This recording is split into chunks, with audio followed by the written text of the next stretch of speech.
David, thanks for agreeing to meet me.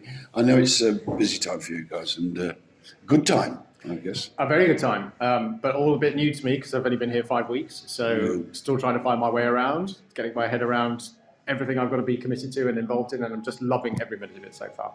How do you find this in Agnes?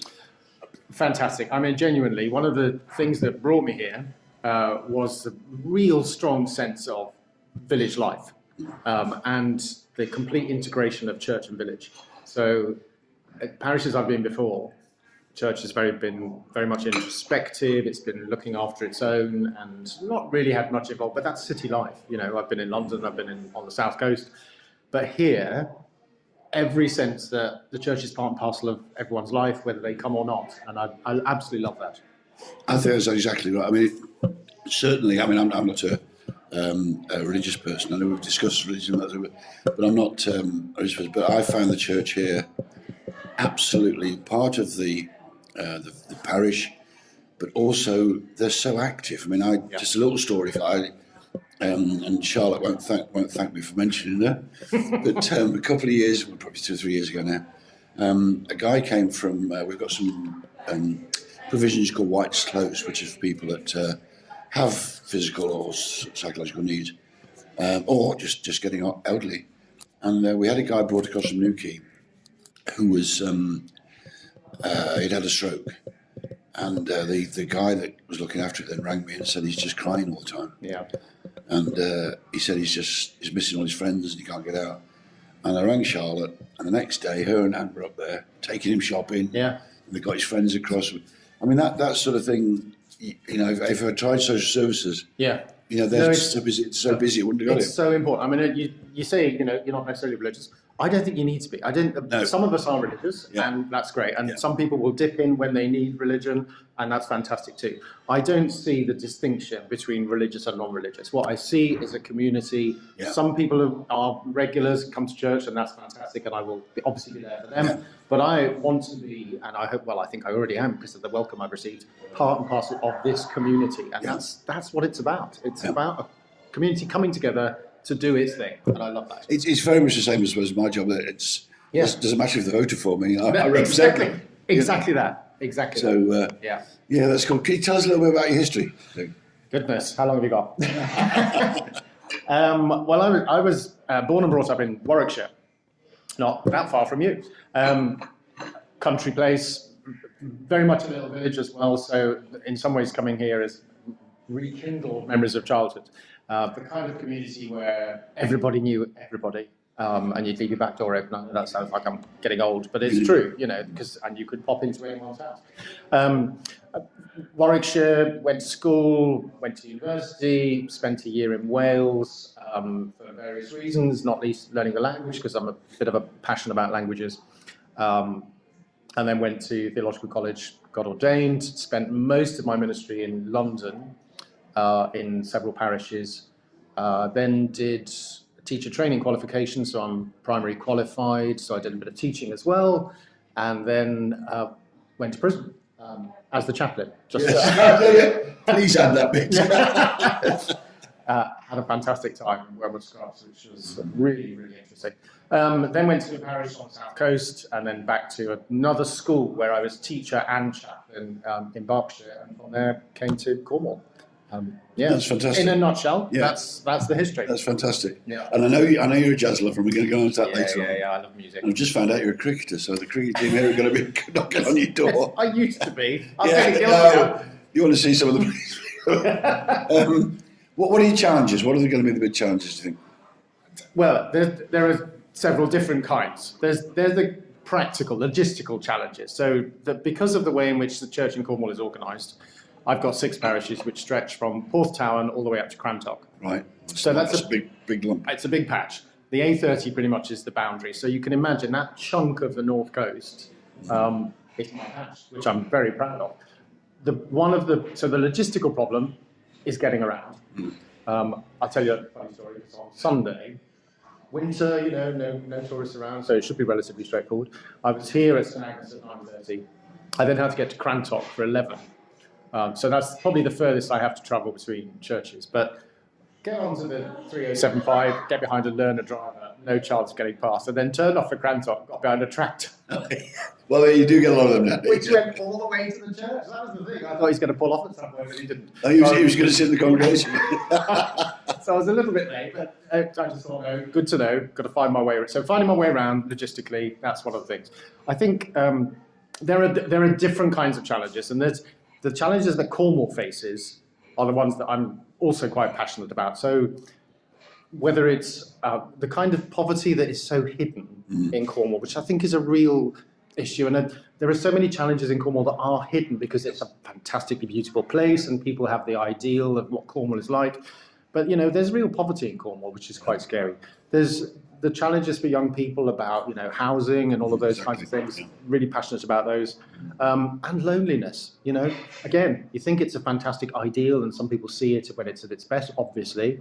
But there are lots of people who live here who get no contact or very little contact, which is why the community is so important and why. And it's a great community. I think we found it more during COVID than ever. I mean, I had a lady rang me one night, it was about upstate at night, and on some spurious council thing. Yeah. She was 95 and she just wanted to talk. Yeah.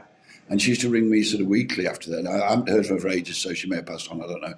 But she was fascinating to talk to. Yeah. We used to have lovely chats, but she was so lonely, scared as well. Yeah. And it was we tried to get a radio station going, but it just fell flat. We couldn't get it going, to get Chris Whitworth, people like that. Selfie on there to talk to people. But loneliness is, I think it's a shocking thing throughout the country. Yeah, no, absolutely. But I think because people have an impression of what Cornwall is like, yes, it doesn't have the same kind of profile for a lot of people beyond. And one of the things that I find really amazingly rewarding is that I can walk up into Perranporth because I'm down at Cllr, or I can come down here and I can wander around the village, and everybody I meet will say hello. And I know it's partly the collar, but actually some people just do want to talk and they just want to have that contact. And one of the things I love about my job is not just being in church on a Sunday. It's about being visible, and it's about people being able to speak to me whenever they want, about whatever they want. And I keep saying to people, there are no limits. You can tell me whatever you like and you can say whatever you like, because I've heard it all before. It's funny. I was watching, I don't know whether you watched that Mortimer and Whitehouse. Yeah, I love that. Yeah. And last night they have a doctor that pops in to see them. And he popped to see Mortimer, and they were sort of sitting and chatting. And he mentioned the fact of how mental health impinges on our physical health. Yeah. And he talked about loneliness as being a very, and depression as being a very negative thing for our physical being as well. And I thought it was very important that, because years ago, the mind and the body was supposed to be separate, but I think now we're starting to realise. We wouldn't even have recognised it as being a mental health issue. I mean, one of the advantages of coming from the school, I mean, it was an all-girls school I was in, and particularly after COVID, was just at last recognising that mental health does have an impact, not just on physical health, but on all kinds of aspects of life. And the sooner we start to address that and at least recognise it for what it is, the more we can help people. I think definitely, that's great. Right, what's happening in the church over Christmas? Church over Christmas. Bit of a biggie for you this time. Running around like a lunatic. Over here at St Agnes, we've got carol service on Sunday. We've got, obviously, the usual Christmas services, Christmas Eve, Christmas morning.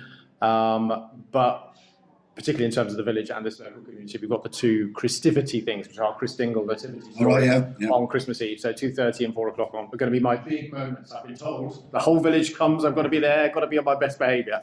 But yeah, there's lots of stuff going on around the church.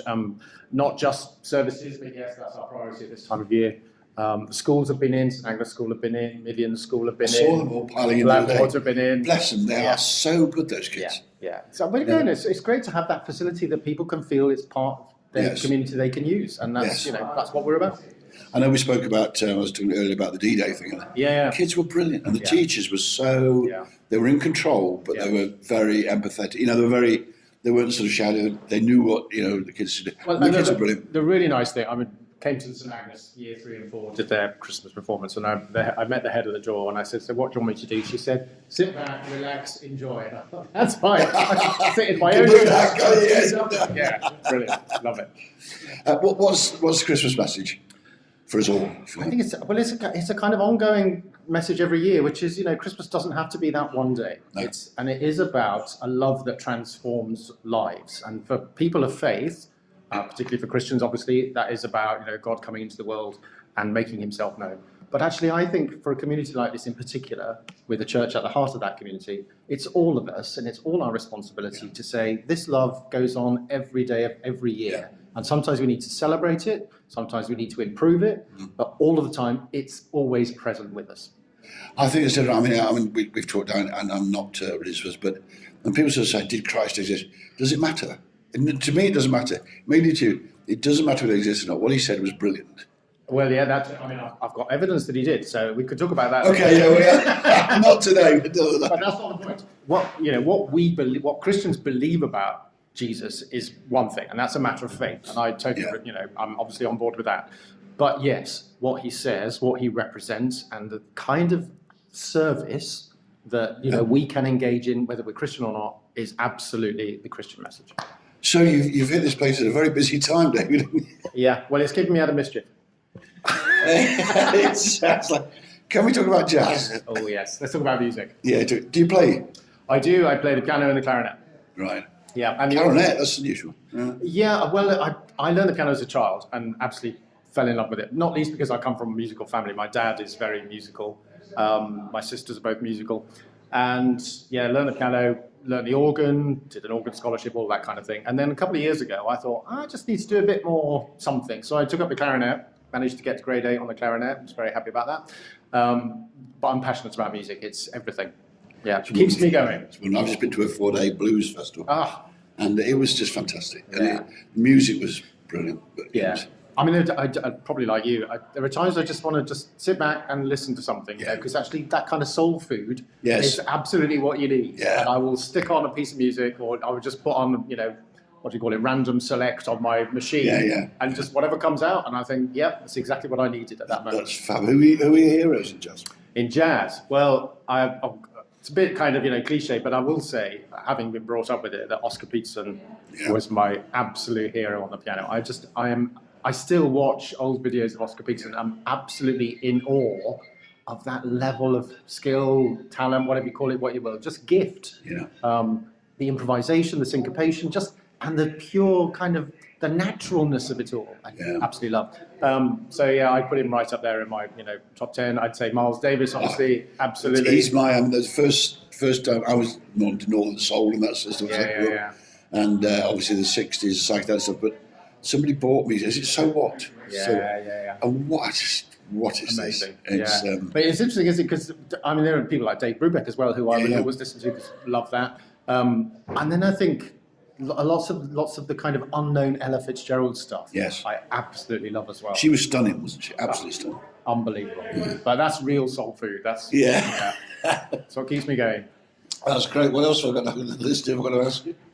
I forget now. How can I? It might be a very difficult one for you, this, but how can I, as a Cornwall councillor, help you? Well, you already are. Thank you. Credit to you for that. I should let you into a secret. I was a councillor myself once in a London borough. So I know I have some sympathy for the kind of challenges that councillors face. But actually, one of the most important things I've felt that you can do, that I would have tried to do while I was a London councillor, was to support the community. I know that sounds very broad brush, but recognising the people within it, maybe the vicar, and certainly the vicar. Being at the end of a phone, and being able to answer those questions that what it's like in a Cornwall council. In every council, sometimes it's unfathomable, it's impenetrable, and some people struggle to get the kind of service and the kind of answers they need, and you are the perfect man to do that. Thank you. And I think it's a lot of it is sometimes just people want to know that somebody's listening. Yeah. We can't always help, we can do what we can, but to listen and perhaps do what we can, a little bit. And the nice thing is, if someone could say to me, I need help with it, they'll come to me perhaps because, I'm around and they're visible and they can see it's the vicar, and they'll ask me some ridiculous question, not ridiculous, but a question that I have absolutely no control over. I can say, have you spoken to Councillor Mitchell? And that's exactly what we should be able to do. There should be a partnership between us. I look forward to that. Yeah, very much. Me too. That's about me when the question's done. Wow. Anything you want to ask me or say or whatever? Well, I could ask you all the same questions. Well, it's just the jazz ones. Yeah, we should do jazz. We'll do jazz. Yeah, definitely. That's super, David. Thank you ever so much for this. Thank you. Really appreciate it. It's been great for you to come. And happy Christmas to you. And happy Christmas to you, and sir. And to the whole of the community. Yes, and to you, sir. Great. Thanks very much. Thanks, Pete. Thank you.